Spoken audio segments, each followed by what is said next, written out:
This is probably not the video you guys all hoped for, but I had to make some mounts here, and I had to burn these bolts and heat them up that I could turn them out and get that there, and I can rust treat all that. This is the day before Rusty morphs, and I wanted to call your attention to something, all you gearheads and those guys that pull those cars out of junkyards. You see this white stuff right here?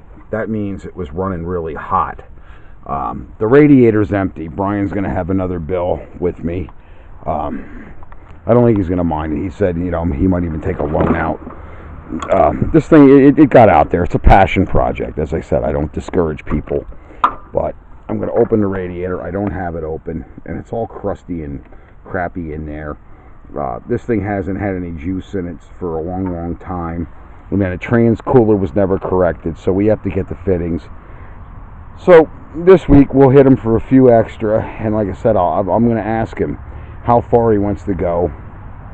We recreated part of the splash pan behind the wheel tubs. This came out. I'm actually going to reinforce part of that. As I said, I'm not CNN. I'm not the best camera guy for this stuff. But we just got done welding on the rocker. This is horrible, but I go over my welds. I make sure they're lap welded, and I make sure everything's in, that nothing's going to crack. I put a lot of rivets in it where I don't want to have to put weld that it rusts up. Now we're going to put our rust inhibitors on here, blow this tub out, and we're actually going to get a coating on the tub. We're actually going to power wash the tub. This is where the power washing comes in and the coatings start going on. Then we'll start with this quarter. I started cutting it out. We have to heat the sheet steel here where it's bent. So rusty crusty, in between all rusty crusty, Brian has to come here on his next day off, and we're going to start doing this tailgate. Because in order for me to get some of this stuff and this rust sealed up, this has got to get watertight. So the tailgate's got to go back on so water and stuff is not running through it. This is what happens when you're a backyard mechanic. There's oil spilled in here. There was some other stuff on the floor.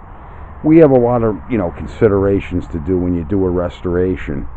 And then up there, if you want to see, and I don't know if I can zoom this thing. I hate like hell to even touch anything while I'm using the camera.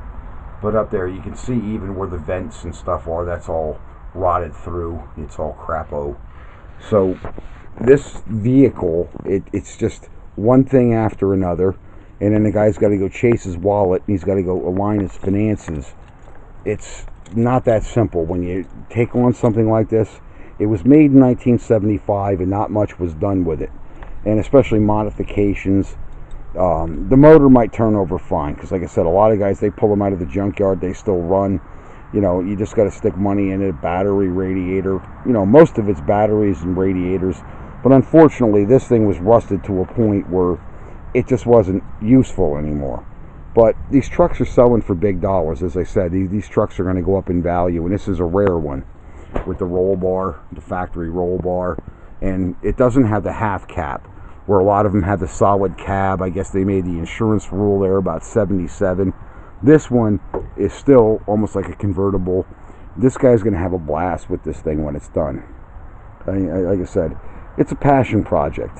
So we're going to get in there. We're going to be scrubbing that with wheels and everything and get that all squared away. But the main thing is I want to get this tailgate on. That's my passion. I'm gonna have the quarter on probably tomorrow. Tomorrow we're going to start in this quarter. I started cutting it out. I got the rest of the inner rocker in, and then I'm getting some inner steel welded up underneath. And then I got to start making some panels. I have a panel over here. This is why I said this truck will never be original. I have anchoring points and stuff. I got to start drilling holes. That right there, that's all rotted out. We're going to make a piece that goes in here, and I'm going to do that all in my little hand, all by my little hands. And then we're making I don't think he wants to go stainless. We're going to try to economize so he doesn't have a heart attack and get rid of all this. We're going to blow this out and chew this out with the wire wheel, and then we're going to put a piece of steel in here so the tub keeps adjoined to the bed. I'm going up to the machine shop, AOS Metals and stuff for buddies of mine. There's a couple other places, but I'm going to have AOS do it. And then I got to modify this so the piece goes up in there, and then we'll weld it in. So this thing has a lot of work to go, and it didn't come out too bad, considering when you do that much body work and you have torsional welds that are sprung and inner panels that aren't there anymore. Somebody used old rubber mats to put the inner panels back together. It's kind of a joke. It's kind of like a Humpty Dumpty. That's what I said. I should have named Rusty Humpty Dumpty. But all the welds held and everything, and it'll be a solid old truck again. It's just the rare fact is you're not going to take it down to Barris and Jackson's. They're going to laugh you out of the freaking place. You still might pull 30-40 grand out of a truck like this. I mean, there's not that many of them left where you can take the top off and enjoy a full four-wheel drive with a 400 V8. I might even talk him into maybe 200 CFM, the little 4 barrels or whatever. So I don't know how that motor is. We have to start it. That's the other thing. Hey, that's the point of the video. Duh. Hey, we're getting there. Last time this thing ran was around 2004. It quit running, and he doesn't remember why it quit. So we're going to have a cold start video. Up and coming. All I can say is what a project. And I put all day in on trying to get all these rusted bolts out with the torch. That's what you're missing here is we burned broken bolts out. We have to replace this dog bone here. I think we said that. I have to put more rust treatment on. I put it on the front here, and then we're going to scrub it with the wire wheel and put it on again. But we've been out here all day with the torches and acetylene and just going gangbusters on this thing. So now we'll start with our rust coatings inside that we have things welded up, and some of the other stuff has to get ground down. It's just a bunch of work.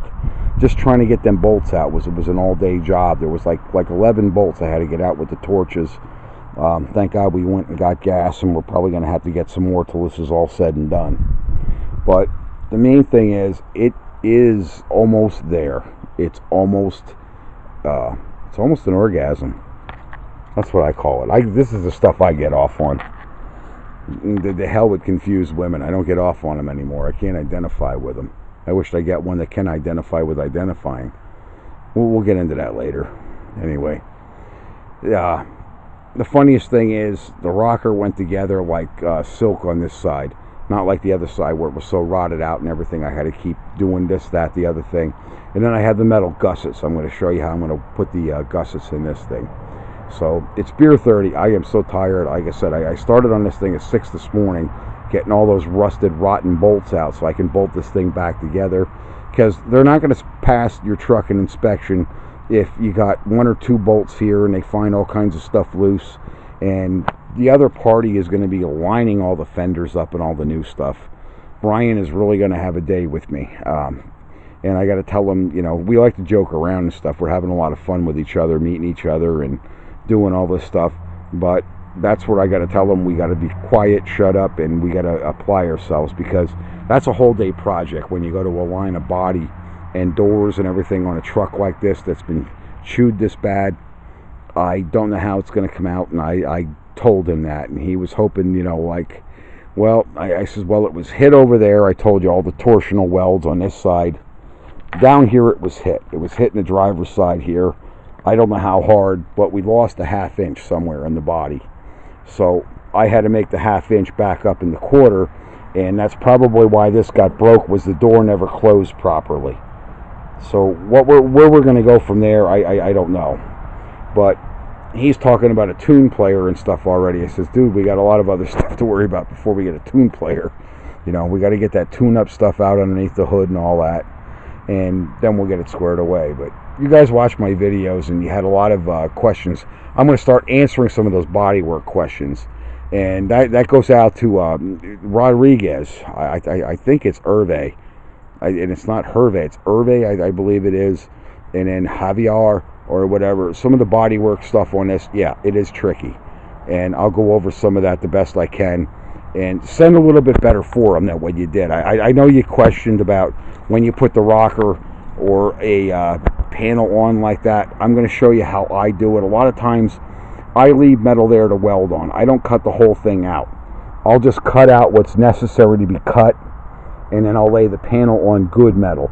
and I use that bonding agent and stuff, and I use rivets. I let it sit overnight, or 2 or 3. It usually takes about 2 days to harden, almost 3. Then I'll start body working it, which is, it's a pain in the ass, but that's why you don't get your your trucks back from those shops.